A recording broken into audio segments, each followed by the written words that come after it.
嗰日諗到啦，以前我買耳釘耳環嘅，而家我繼續，因為細粒靚，可以收藏，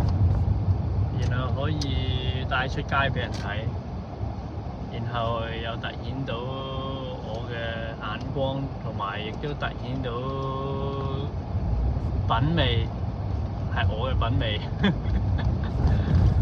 係啦，而且又細，又可以買得貴少少，